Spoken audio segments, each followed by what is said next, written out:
Deadly accident on a Hollywood set. We're learning new details this morning about the stunt driver killed while filming Deadpool 2. It's just the latest in a series of on-set accidents, and TJ Holmes is here with more. Stunt performers play a vital role in making films exciting, thrilling, and action-packed. They risk their lives and safety to make scenes feel real, often performing death-defying feats and engaging in dangerous activities.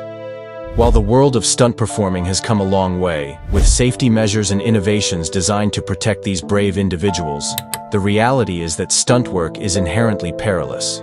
Over the years, there have been several incidents where stuntmen tragically lost their lives in the line of duty. Here are the 20 most disturbing stuntman deaths that have haunted the world. Number 20. Joi Harris, who billed herself as the first African-American female road racer, died while performing a motorcycle stunt on the Vancouver set of Deadpool 2, People confirmed in August 2017.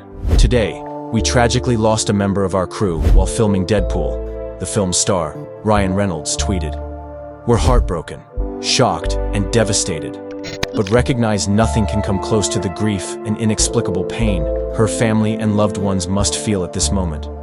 My heart pours out to them, along with each and every person she touched in this world."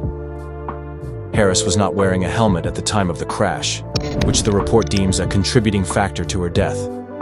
Harris was an experienced motorcycle racer, but was working for the first time as a stunt performer.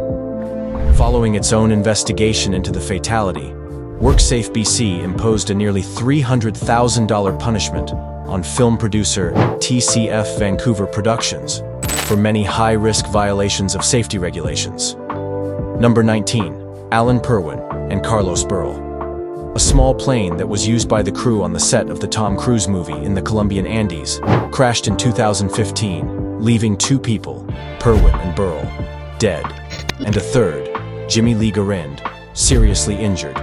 He was later left without feeling in the lower half of his body. Before his death, Purwin shared a photo of planes landing on a dirt runway, captioning the image, #LoveMyJob.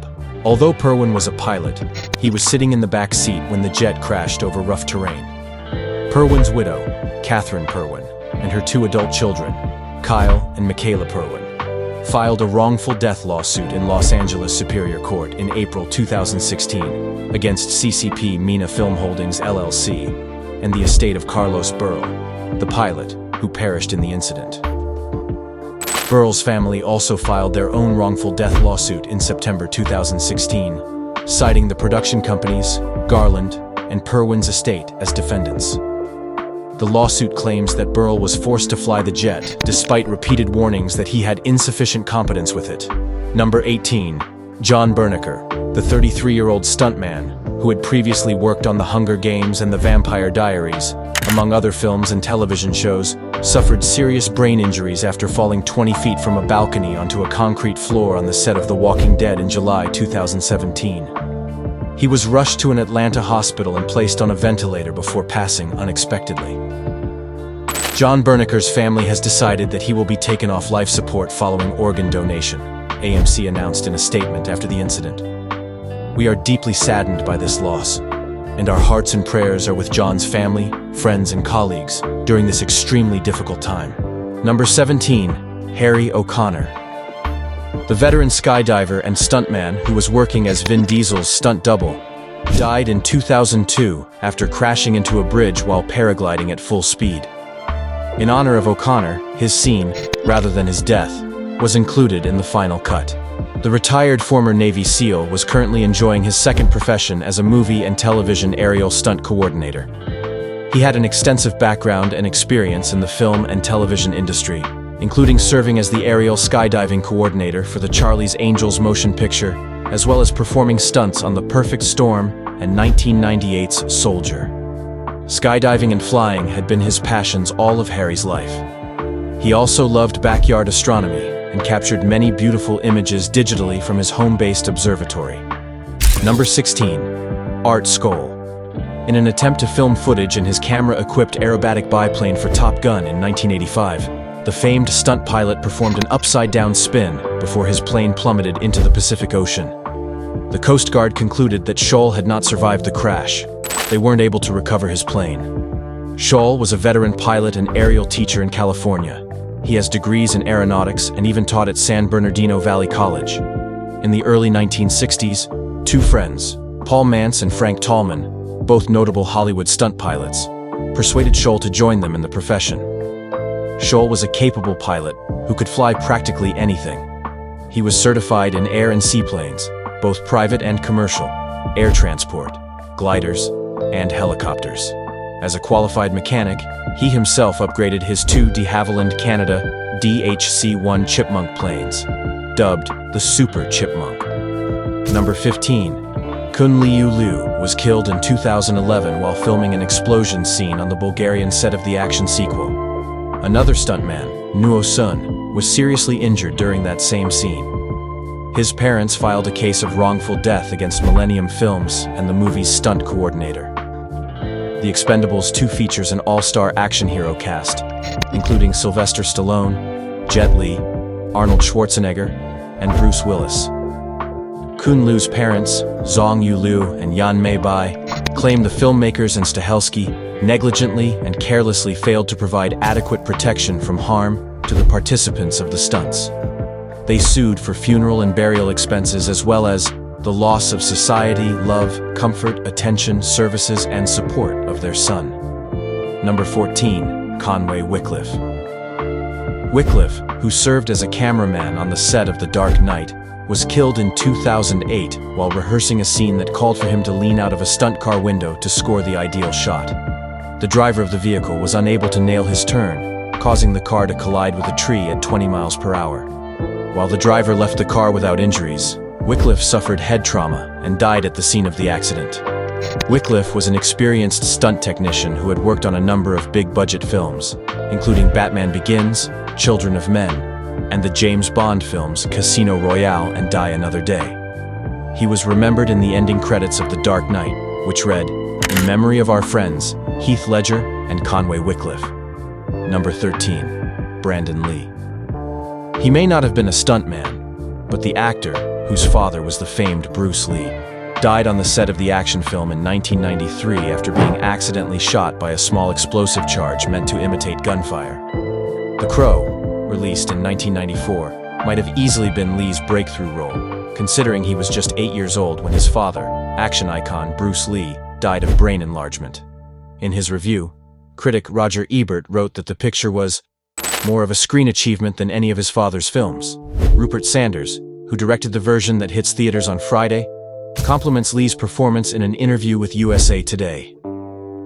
He's very, very good in the movie, and he's got a kind of deadness to him that's really strong. Number 12. A.J. Bakunis, Stuntman. A.J. Bakunis set out to reclaim the record formerly held by Dar Robinson by falling from the 22nd story of a construction site for the 1979 film Steel, in which he played George Kennedy's stunt double. Filming Kennedy's character's death, Bakunis successfully completed the jump, but the airbag beneath him ruptured, causing him critical injuries. He was taken to the hospital, where he died the following day, age 27. His father was with him at the time of his death, but his mother never visited AJ on set because she always feared he would be killed. Ironically, the completed structure, Kincaid Towers, became home to a life insurance company that eventually went bankrupt. Before pursuing a life in films, Bakunis worked as a gym teacher at Tenafly, New Jersey High School. Number 11. Paolo Regan. In the Bond film For Your Eyes Only, Roger Moore's 007 is pursued by Russian assassins and skis down a bobsleigh course to escape. Considering the amount of death-defying stunts in every James Bond film, in some ways it's lucky that tragedy hadn't struck any earlier.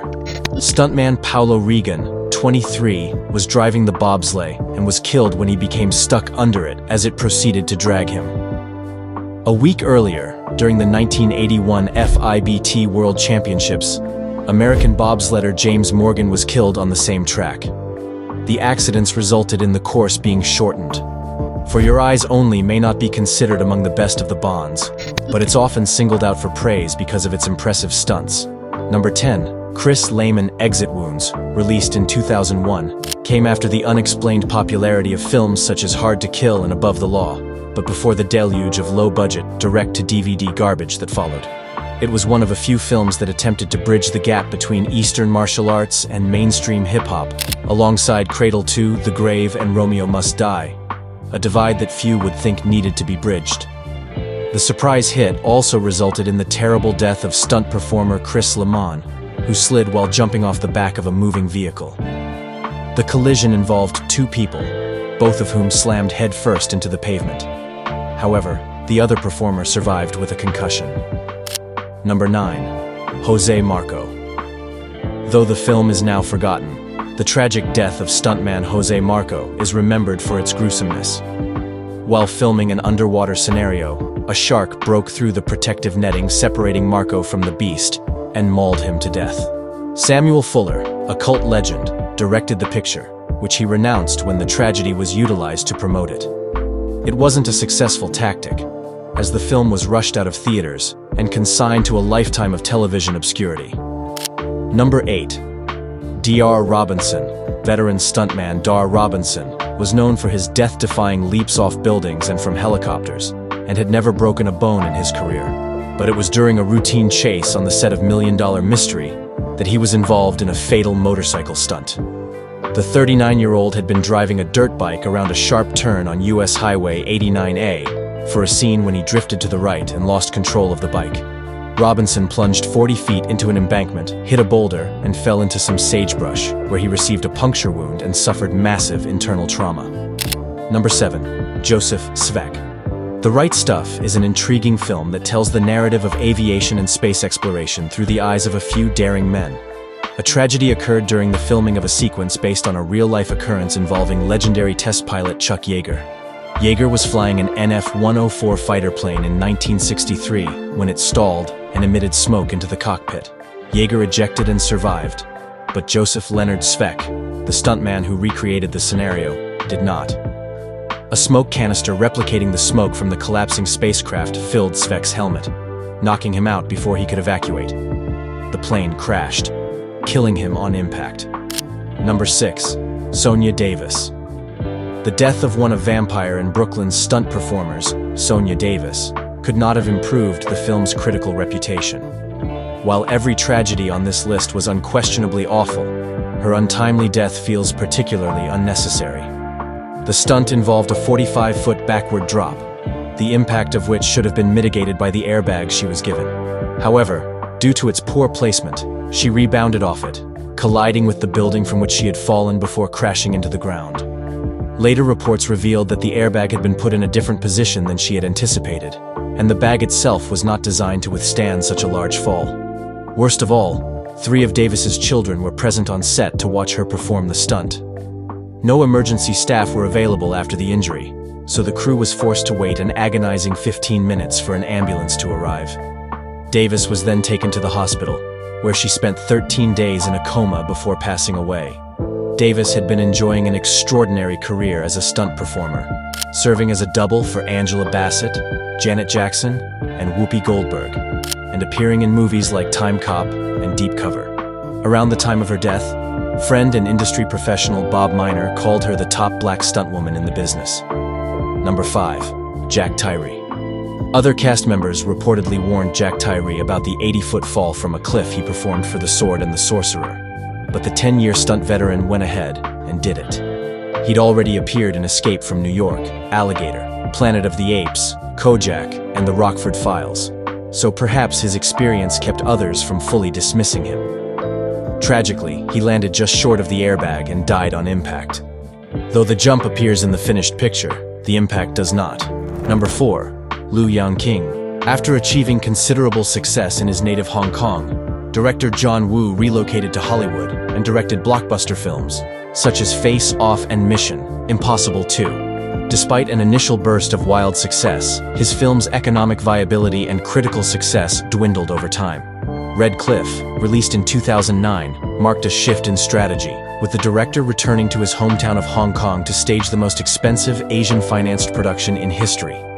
However, something went wrong on set while a second unit crew was filming a scene in which a small boat collided with an ancient warship, resulting in an uncontrollable fire that injured several crew members. Liu Yang-king, 23, was trapped in the blaze and quickly burned to death. The film went on to gross a huge amount of money and was a major critical success, but the experience was soured for all by this tragic accident. Number 3. Alan Purwin. In 2015, while filming Tom Cruise's film American Made, a Piper-Smith Aerostar 600 with 3 stunt pilots crashed into the Andes. Alan Purwin, 51, a Hollywood pilot, and native Colombian Carlos Burrell, 58, perished on the scene, leaving the third pilot, American Jimmy Lee Garland, 55, paraplegic. The estates of the 2 pilots allege that Cruise and director Doug Liman's insistence on filming a high-risk, action-packed motion picture contributed to the accident. Producers later settled all litigation related to the matter. Number 2. Jim Shepard. Jim Shepard, a stuntman, was killed during filming a scene in which Robards' character is dragged to his death by a horse. Shepard was supposed to be pulled by a horse, but the horse didn't go straight, and the performer's head hit a fence post. The 40-year-old was evacuated to the hospital, but he died from his injuries there. The scene is still in the film, although it was cut before the catastrophe occurred. Number 1. Warren Appleby. Warren Appleby, special effects coordinator for the DC series Titans, was killed on the set in 2019 when a piece of a stunt car fell off during testing and struck him. Warner Brothers issued the following statement at the time: "We are heartbroken and devastated by the death of our cherished colleague, special effects coordinator Warren Appleby, as a result of an accident that occurred at a special effects facility while preparing and testing for an upcoming shoot. Warren is beloved by all who worked with him during an impressive 25-year career in television and motion pictures. The executive producers, along with everyone in the Titans family, Warner Brothers Television Group, and DC Universe, wish to express our deepest condolences and heartfelt love and support to Warren's family and friends at this most difficult time. The world of stunt performing is filled with risk and reward, but behind the dazzling action scenes and breathtaking stunts lies a dark reality. The tragic deaths of these 20 stuntmen serve as a reminder of the extreme dangers they face while creating thrilling moments for audiences. Their sacrifices have helped shape the industry and have led to more stringent safety protocols, ensuring that future generations of stunt performers can continue to entertain without facing the same tragic fates. Despite these advancements, the work of a stunt performer remains one of the most dangerous and underappreciated jobs in the entertainment industry. What was your favorite part of the video? Let us know in the comment section. Don't forget to like, share, and subscribe for more amazing stories.